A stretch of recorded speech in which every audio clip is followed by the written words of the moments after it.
Zoti është dorëzuar në polici vrasësi i biznesmenit italian në Tepelen, ku 48 vjeçari më pas ka dhënë një dëshmi edhe ndaj policisë. Megjithatë, mediat italiane kanë hedhur dyshime të forta lidhur me versionin e deri tanishëm që është dhënë në publik nga policia dhe prokuroria. A mendoni që fshihet diçka tjetër pas kësaj ngjarje? Çështja sigurisht është në hetim, kemi një moment të ri, fakti që personi dyshuar vetë dorëzohet në polici, mbas disa tratativave që është bërë dhe bashkë me armën e pretenduar që ai ka përdorur në rastin e këtij konflikti, që ka përfunduar me armë dhe kemi një të humbur.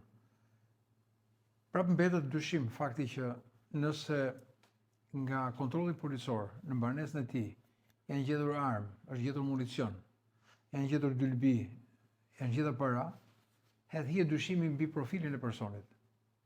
Sepse nëse një person merret me gjuhë e tij, profili, forma, elementet e gjetur hedhin dyshimi me çfarë ai merret, me çfarë aktiviteti ai merret. Pra vetëm gjuhë e tij apo jo. Dhe dëshmit janë kontradiktore. Pra ka pasur disa dëshmi të cilët kanë ndryshuar rrugës profilin, duke filluar që nga rasti që deklarimi ishte që ato kanë ngritur dorën dhe ka kërkuar që të ndalojë makina dhe pastaj ka qelluar mbi ta. Fakti që ka pasur një konflikt dhe ato kanë thirrur dhe italianin ka vajtur bashkë me babain për të mbështetur dhe për të qenë tek pjesa për ato cilën kanë pasur një konflikt. Dhe rasti që ai thotë kam qenë i pirë dhe kam qelluar për shkak të një dhunimi nga ana tyre dhe pastaj në reagim kam marrë armën dhe jam larguar dhe kam qelluar.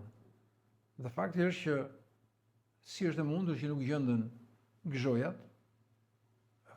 e armës dhe nëse sot kemi një armë të presupozuar që ai ka përdorur, nuk mund të jetë provë për faktin që nuk kemi gëzhojat dhe për të prodhuar që gëzhojat dhe armë përputhen.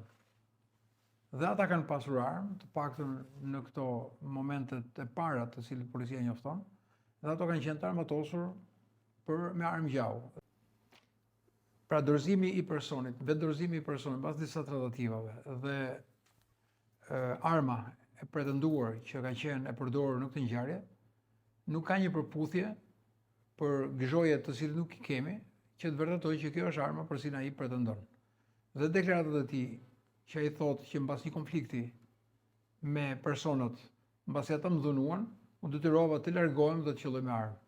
Ndërkohë që nuk ka prova që kemi persona të tjerë dëmtuar, kemi mjete të tjera dëmtuara, të cilët të vërtetojnë që ky një konflikt ka nisur dhe nëse do ishte një përplasje, do të kishte një përplasje qoftë edhe me armë nga krahu tjetër që kishte armë, që nuk e di ishin me leje apo ishin pa leje, por mund të kishin për themi një përplasje, sepse numri i personave përballë tij ishte më i madh, pavarësisht se pretendimi ishte që ishte i dheur dhe aq më tepër kur ishte i dheur, zhdërvellësia, mënyra e reagimit, e largimit të tij e bënte të pamundur që personi të largohej nga vendi i ngjarjes. Dhe deklaratat e dhëna nga personat shoqërues me italianin, her pas here kanë mos përputhje dhe krijojnë një moment dyshimi lidhur me ngjarjen dhe motivin. Dhe nëse personi ka qenë i motivuar nga shkëmbimi i dritave, apo ka qenë për shkak të një konflikti që ka nisur, sikur ai thotë, mbi ushtrimin e dhunës ndaj tij. Zistofta, në momentin e parë që ka ndodhur ngjarja, në raportime që kanë bërë media, është thënë që po themi persona që kanë qenë me biznesmenin italian në dëshmitë e para kanë qenë kontradiktor njëri me tjetrin. Ndërkohë pashtu kemi më vonë disa dëshmi të tjera që përfshirë edhe dëshminë e autorit të ngjarjes, ku bie në kontradikt pikërisht edhe me dëshmitë e personave që kanë shoqëruar biznesmenin italian. Pra kemi shumë vëzhgime të ndryshme, shumë dëshmi të ndryshme në raport me një ngjarje.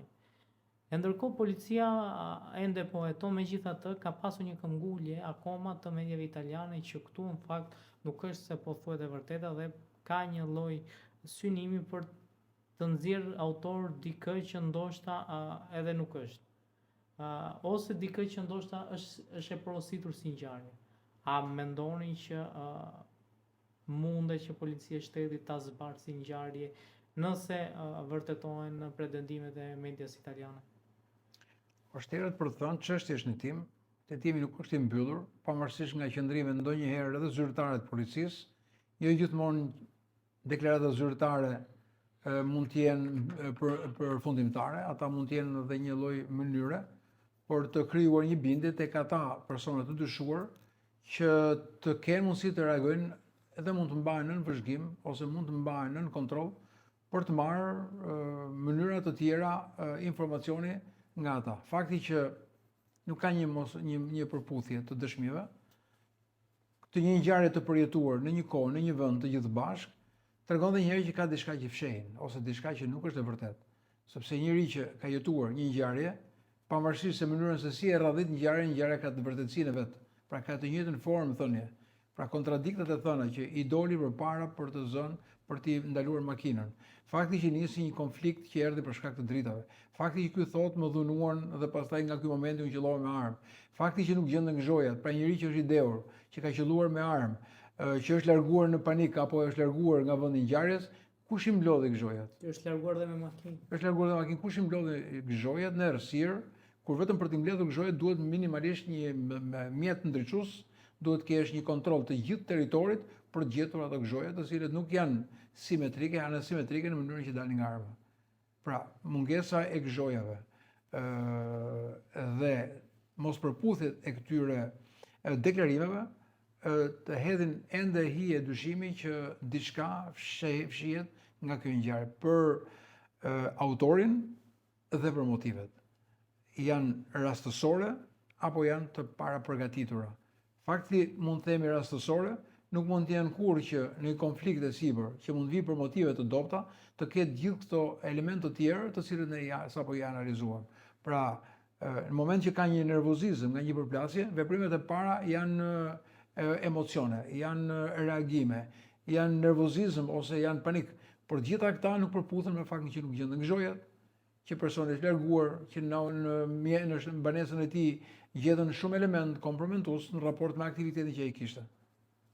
Kristofta, sa e lehtë mund të jetë ose që kjo ngjarje të zbardhet plotësisht dhe a mendoni që po themi policia ndoshta e din realisht çfarë ka ndodhur, por mund të jetë duke qëndruar stand-by për një moment të dytë veprimi?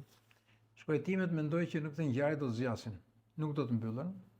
Ka plot ngjarje të cilët kur mbartin enigma janë shumë më të vështira për të zbuluar. Flas për motivet, nuk po flasim për dinamikën, sepse dinamika është shumë e qartë, është brenda një grupi të caktuar njerëzish. Pra, të autorit dyshuar, të personave që shoqëronin dhe të një personi që ka humbur jetën. I vetmi person që nuk flet dot është viktima, të gjithë të tjerët janë dëshmitar të një ngjarje që ka ndodhur. Dhe kjo e bën atë që kujtojmë rastet për shembull në Durrës, rastet kur 3 fëmijë eliminuan babain e tyre, rastet që kanë ndodhur me Liridonën në Kosovë, sa gjatë zgjatën hetimet dhe sa e pamundur është bërë që të kemi një version zyrtar dhe një version përfundimtar që ngjarja të jetë e zbardhur. Pra të gjitha këto tregojnë që nuk janë kurrë spontane, nuk janë kurrë të çastit, po janë të kalkuluara dhe kur janë të kalkuluara dhe kur ka disa persona patjetër që ngjarja bëhet më e vështirë për të zbuluar dhe sidomos kur thënet e tyre janë kontradiktore, tregojnë që kanë enigmën dhe kanë fshehjen e realitetit dhe të vërtetësisë së ngjarjes.